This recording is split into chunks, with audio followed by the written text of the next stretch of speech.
après ce coup de maître, J.J. Abrams s'en va, ce qui moi m'avait beaucoup déçu, et on se retrouve donc en 2016 avec Star Trek Beyond, film qui m'avait inquiété au début, puisque donc non seulement Abrams était parti pour réaliser le meilleur Star Wars selon moi, enfin bon, je ferai une autre vidéo là-dessus, pas la peine de me rentrer dedans tout de suite, je m'expliquerai, notamment en film,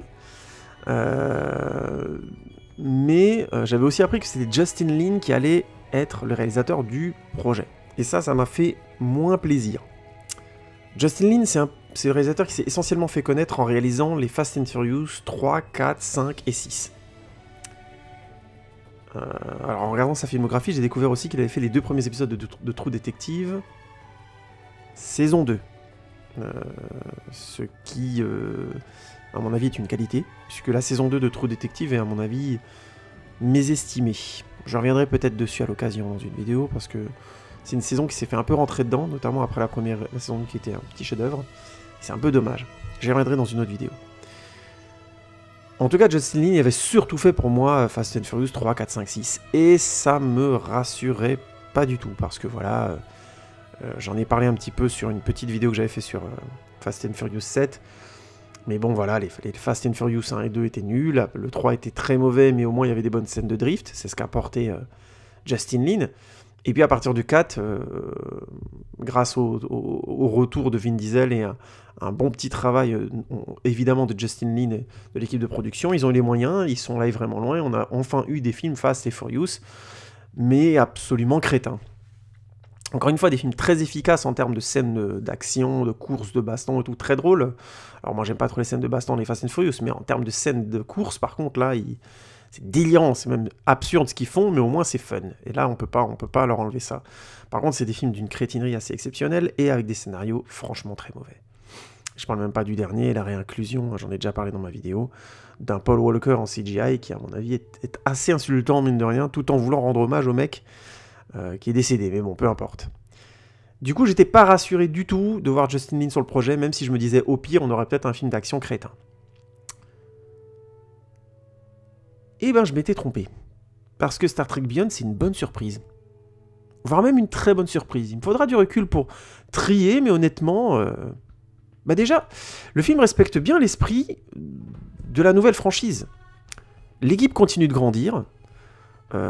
L'entreprise, au début du film, est dans l'espace depuis 3 ans, et du coup, on comprend que le capitaine Kirk est devenu plus sage, et déjà, un élément de contraste par rapport aux 2 premiers, c'est que il couche plus de tous les côtés, on le voit pas coucher avec qui que ce soit dans celui-là, il court après aucune femme dans celui-là, c'est aussi simple.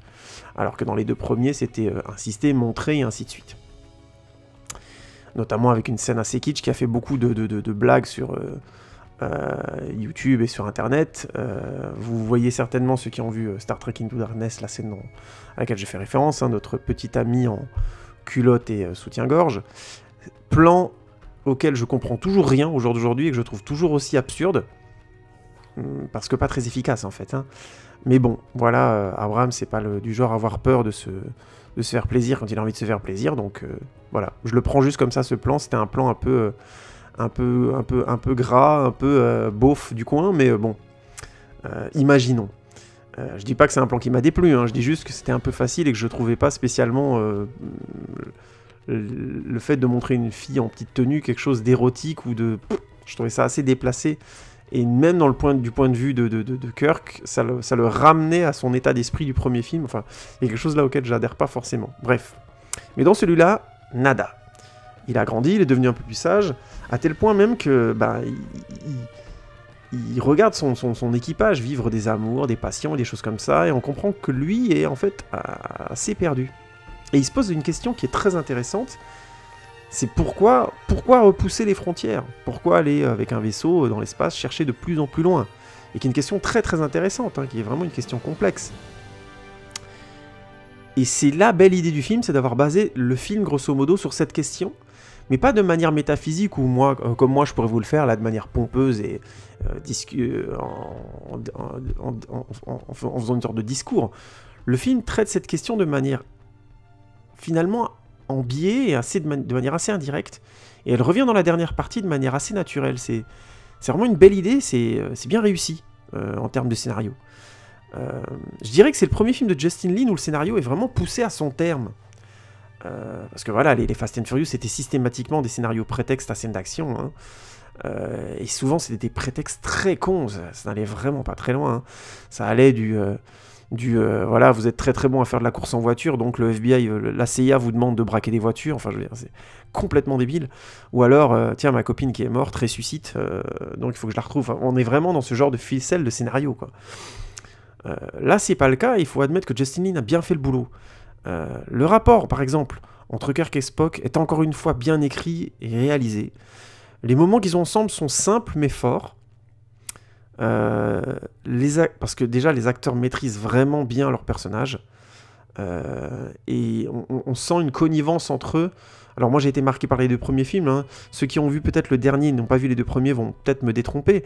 Mais j'ai l'impression qu'on sent vraiment dans les silences qu'ils ont ensemble la grande force que ces 2 acteurs ont réussi à donner et le corps d'intensité qu'ils ont réussi à donner à leur personnage. Il y a vraiment des plans où ils sont tous les 2 dans le plan, qui sont des plans, les fameux plans dans l'ascenseur, qui sont devenus un peu un cliché de cette nouvelle mouture de Star Trek, hein. On a vraiment les personnages qui discutent dans l'ascenseur, l'un côte à côte face à nous. Et on a encore ces plans-là dans celui-là, et j'aime beaucoup ces endroits-là, ces espaces-là, parce que Zachary Quinto et Chris Pine ont vraiment compris leurs personnages et savent leur donner avec très peu de choses, de légers mouvements des yeux, de la bouche, des épaules, de légers mouvements de tête. Ils sont devenus très subtils dans leur manière d'interpréter le personnage. Et ça arme énormément leur relation, alors que dans ce film-là, ils sont finalement pas souvent ensemble. C'est qu'encore une fois, une bonne idée. Je fais une petite parenthèse tout de suite en disant que bien sûr, le film rend hommage à Leonard Nimoy, qui est mort, je crois, pendant le tournage du film. Ou peu avant. Et je me suis rendu compte que Zachary Quinto avait réussi son coup, c'est-à-dire que c'est pour ça que j'évoque Leonard Nimoy. Maintenant, quand je pense à Spock, je pense à lui aussi, de plus en plus. Je pensais systématiquement à Leonard Nimoy, évidemment, mais maintenant, plus ça avance, plus je pense à Zachary Quinto. Le phénomène de remplacement a vraiment commencé. Enfin, c'est mon impression. Peut-être que je me trompe et les trekkers qui écoutent cette vidéo vont me détromper en me disant absolument pas. Mais je trouve vraiment qu'on commence de plus en plus à sentir ça, notamment chez Zachary Quinto. Moins, je trouve, chez Kirk, parce que tout simplement, chez Chris Pine, parce que tout simplement, c'est un Kirk très différent encore. Et même s'il a gagné en sagesse et qu'il se rapproche de plus en plus du Kirk original, il est peut-être tout simplement mieux écrit, je pense, qu'à l'époque. Alors, on va peut-être m'attaquer là-dessus, mais je le pense sincèrement. Et du coup, il y a peut-être cette différence de tempérament fera qu'on n'arrivera jamais réellement à les rapprocher l'un de l'autre. On verra, hein, peut-être que ça se calmera dans les suivants, puisque là, on sent bien qu'ils ont envie de partir sur une série de plusieurs films, ce que je trouverais très bien d'ailleurs, hein. J'adhère au projet, donc personnellement, je vais m'éclater, et j'attends le prochain avec impatience. Mais tout ça pour dire que ce phénomène de remplacement est vraiment en train de se produire, hein. Donc si Zachary Quinto, comme je le disais avant, une carrière de cinéma qui fonctionne moins bien, c'est pas si grave si les Star Trek continuent à être populaires et qu'il en fait 10 par an, quoi. Enfin, je caricature, mais s'il en fait encore 10, il aura largement fait une carrière de cinéma pleine et complète. Le leading cast est impeccable. Uhura et Sulu ont une histoire à eux bien intégrée et intéressante. Chekhov est proche de Kirk avec un rapport, vous savez, jeune militaire avec son capitaine qui est plutôt bien fait, qui fonctionne bien. On a même des détails où Chekhov commence lui à s'affirmer de son côté, notamment on le voit draguer des filles et tout ça, ce qui est assez classe. Et je fais tout de suite une petite parenthèse évidemment autour de la mort d'Anton Yelchin, qui est vraiment dommage parce que il commençait vraiment à maîtriser le personnage complètement, et dès le premier film, je l'avais trouvé très très sympathique, son Chekhov. Et bon voilà, il est décédé, ça arrive. Ce qui va compliquer à mon avis l'écriture des suites, ça va être très complexe cette histoire. Est-ce qu'on le remplace? Est-ce qu'on fait partir Chekhov de l'équipe, ce qui est un retour étrange des choses, puisque Chekhov était un personnage qui n'était pas, je crois, dans la première saison de Star Trek, et il est arrivé si je ne me trompe pas, à partir des films, si je dis pas de bêtises, je suis pas certain.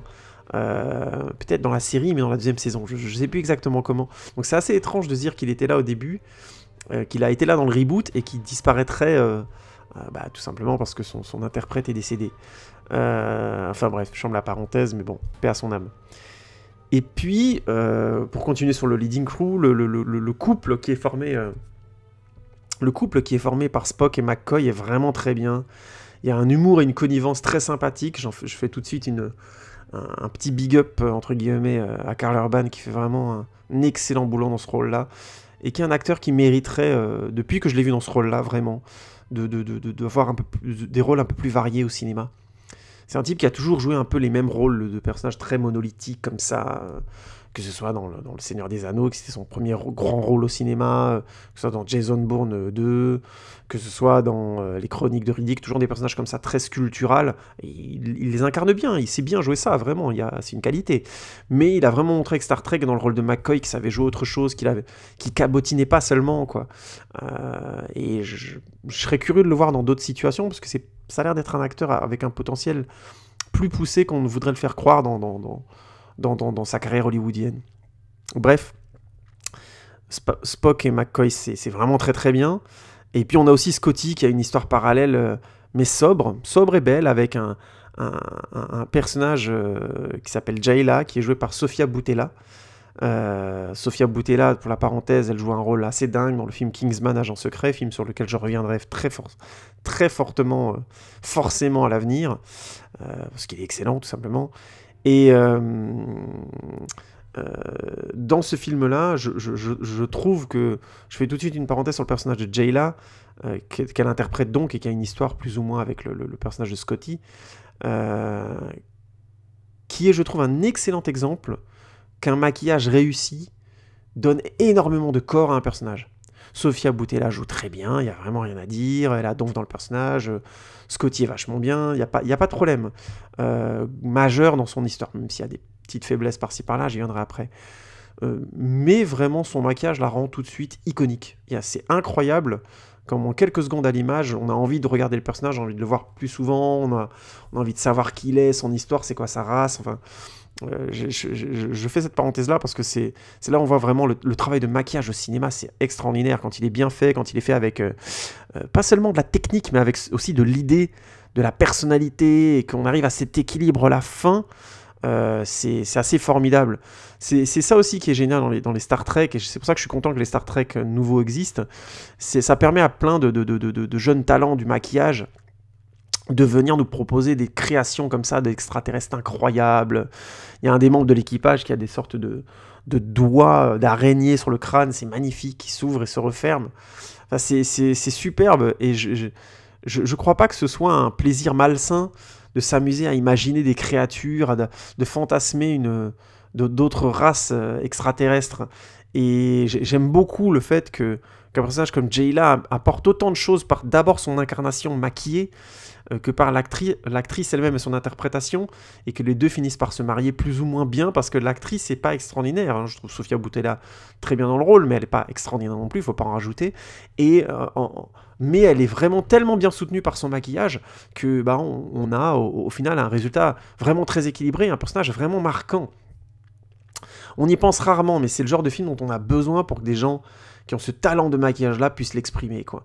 C'est un vrai petit bonheur à cet endroit-là. Le maquillage de Jayla et plusieurs autres maquillages secondaires du film sont vraiment formidables. Bref, je prends la parenthèse, mais il n'y a pas beaucoup de films où je pourrais autant m'éclater sur la qualité des maquillages et sur la variété des maquillages que dans des films comme Star Trek ou Les Gardiens de la Galaxie. Ils sont rares, ces films-là, mine de rien, au cinéma, actuellement. Bref, le leading crew, c'est du sans faute. Il n'y a vraiment rien à dire sur leur écriture et sur leur développement. C'est très bien foutu.